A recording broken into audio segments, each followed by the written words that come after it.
Hello and welcome. Before any journey we pack our bags.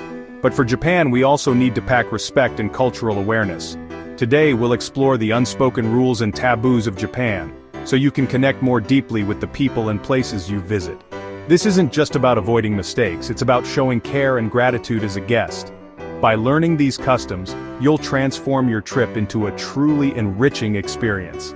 Let's clear away uncertainty and move through Japan with grace and confidence. Ready? Let's tidy our travel etiquette and prepare for the wonders of Japan. Let's start with our hands. In every culture, our hands speak a language of their own, often before we even say a word. In Japan, this silent language is especially important, shaping the way we interact with the world and with each other.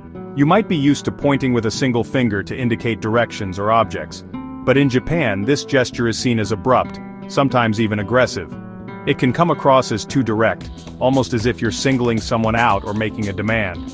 Instead, the custom is to use your whole hand, palm open, fingers together, gently indicating what you mean. This gesture is softer, more respectful, and feels like an invitation rather than a command. It's a way of including others, not just pointing things out. You'll see this open-handed gesture everywhere, shopkeepers presenting their goods, waiters guiding you to your table, or locals helping you find your way. It's a universal sign of politeness and care, woven into daily life. This small adjustment in how you use your hands can transform your interactions. People will notice your effort and respond with warmth. It's a subtle shift, but it makes a big difference in how you're received. Think of it as tidying your body language, making your intentions gentle, clear, and considerate. Just as you might straighten your clothes before meeting someone, you can refine your gestures to show respect. When you gesture with an open hand, you're not just communicating information. You're showing mindfulness for both the people around you and the atmosphere you're in. It's a way of moving through the world with awareness and care. So let's leave the habit of pointing behind.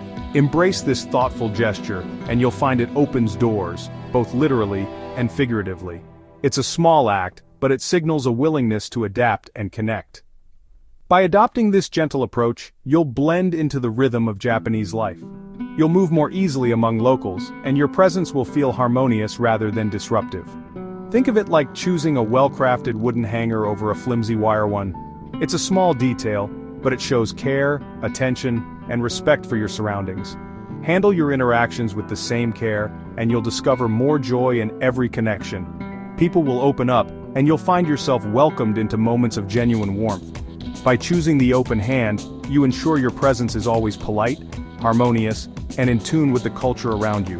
It's a simple gesture, but it speaks volumes. This is the first step to moving through Japan with grace, one gentle gesture at a time. Now let's talk about the threshold of a Japanese home, a place where the outside world truly stays outside. The genkan, or entryway, is the very first space you encounter. Here, you remove your shoes, symbolically leaving behind the dust, noise, and worries of the outside world.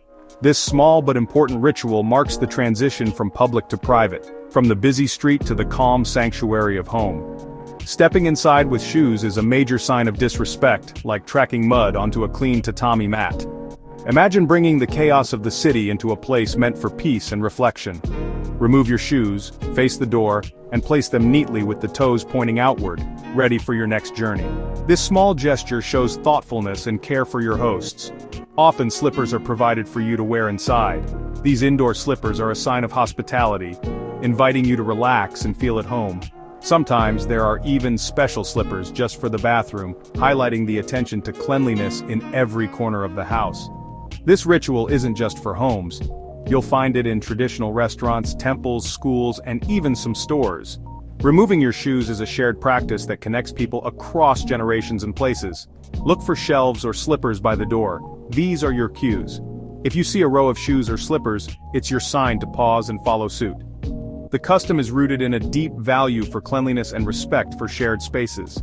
It's about more than just keeping floors clean. It's about maintaining harmony and showing consideration for others.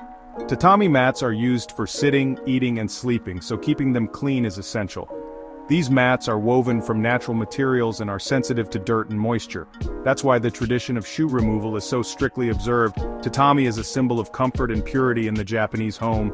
Removing your shoes is a symbolic act, leaving worries and impurities outside. It's a way to show you respect the home and those who live there. It's a mindful transition, setting the tone for your visit. Take a moment to pause, breathe, and appreciate the calm before stepping inside. Pack clean socks, be observant at doorways, and embrace this beautiful ritual. It's a small detail that makes a big difference in how you're received. It's not a chore, but a moment of respect and harmony. By participating, you're joining in a tradition that values mindfulness and mutual care. Participate with grace, and your host will appreciate your understanding. It's a simple way to build trust and show gratitude for their hospitality. This simple act says you cherish the sanctity of their space, and you're ready to experience the warmth and tranquility of Japanese life from the very first step. Let's take a moment to consider the unique relationship Japan has with sound, especially the value placed on silence, in its public spaces. In a country where millions commute daily, the atmosphere on public transport is strikingly calm. On trains and buses, quiet isn't just appreciated, it's cherished. Even during rush hour when carriages are packed, there's a gentle hush that fills the space. Loud conversations and phone calls are frowned upon, and you'll notice signs reminding passengers to keep noise to a minimum. Most people ride in silence, reading, resting, or simply gazing out the window. It's a time to recharge, reflect, or enjoy a rare moment of stillness. If they do speak, it's in hushed tones, barely above a whisper, so as not to disturb others. Phones are set to manner mode, silent or vibrate, and playing music or videos without headphones is considered impolite. Think of public transport like a moving library, a place for calm, not chatter. The expectation is to create a peaceful environment for everyone. This collective quiet isn't just about rules, it's about mutual respect. The result is a tranquil commute, where stress seems to melt away. Respecting this silence is a way to contribute to the harmony of daily life, making the journey pleasant for all. Before boarding, remember to silence your phone and save conversations for later. It's a small gesture that means a lot. Bring a book, listen to music with headphones, or simply enjoy the view as the scenery glides by. Embrace the quiet. It's a refreshing part of the journey, offering a rare chance to pause and breathe. You'll find that this pause helps you reset, clear your mind, and truly appreciate the moment you're in. By blending into the soundscape, you show deep respect for those around you and become part of the harmonious rhythm of Japanese life. Let the gentle rhythm of the train and the serenity of silence become a joyful, restorative part of your day in Japan. Now let's talk about chopsticks and dining etiquette. Never stick chopsticks upright in rice, it's a funeral symbol and deeply unsettling. Don't pass food from chopsticks to chopsticks, another funeral association. To share food, place it on a small plate, or use the reverse end of your chopsticks. Avoid pointing, spearing, or licking your chopsticks, and don't hover indecisively over dishes. These rules all come down to respect for food, tools, and people. Place chopsticks on the rest when not in use, or neatly across your bowl. Treat them with care, never leaving them scattered. Using chopsticks properly shows you're a considerate guest. It's a quiet language of appreciation for Japanese culture. By tidying your chopstick habits, you bring grace to the table. Every meal becomes a more joyful, harmonious experience. Small gestures at the table speak volumes about your respect. In Japan, order in public spaces is essential, especially when queuing. Whether at stations, restaurants, or stores, people form neat single-file lines. Cutting or crowding is seen as selfish and disrupts harmony. At train stations, follow the platform markings and wait your turn. Let passengers exit before boarding and trust the system. Everyone's turn will come. This order turns commuting into a calm, predictable ritual. Always look for the line and join at the end, even if it's long.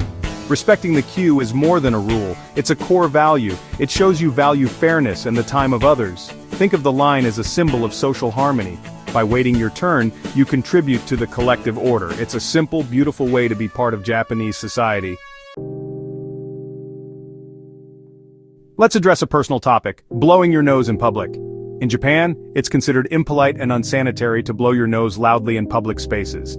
The act is seen as too personal and disruptive to the quiet atmosphere. If you need to, excuse yourself and find a restroom. If that's not possible, sniffle quietly until you can. Wearing a mask is common both to protect others and oneself. The goal is to avoid causing discomfort, minimizing meiwaku or bothering others. Carry tissues but use them discreetly. Keep personal acts private just as you'd keep your clutter to yourself. This small adjustment shows deep cultural awareness. It keeps shared spaces clean and comfortable for everyone. Respecting these boundaries is a sign of true consideration. Let's talk about tipping, a common source of confusion for visitors. In Japan, tipping is not expected and can even be seen as rude or awkward. Excellent service is included in the price and is a matter of professional pride. If you leave a tip, staff may return it, thinking you forgot it. Insisting can create discomfort, as it implies they aren't valued or paid fairly. The price on the bill is complete, no extra math or obligations. To show appreciation, use words, gochi susama deshita after a meal, or arigatou gozaimasu to staff. If you must give a gift, choose a small, pre-packaged item from your home country and offer it discreetly. The best practice is to let go of tipping entirely. Enjoy the simplicity and clarity of Japanese service culture. By not tipping, you show respect for local customs. A heartfelt thank you is the most valuable gesture you can offer. Thank you for joining me in tidying our travel habits for Japan. We've learned to respect gestures, spaces, silence, and customs. These small acts honor the culture and create meaningful connections. Travel is about opening our hearts to new ways of being. Understanding and respect are the best souvenirs you can bring home. If you enjoyed this, please subscribe and join me for more journeys in mindful travel. May your adventures be filled with harmony, discovery, and wonderful connections.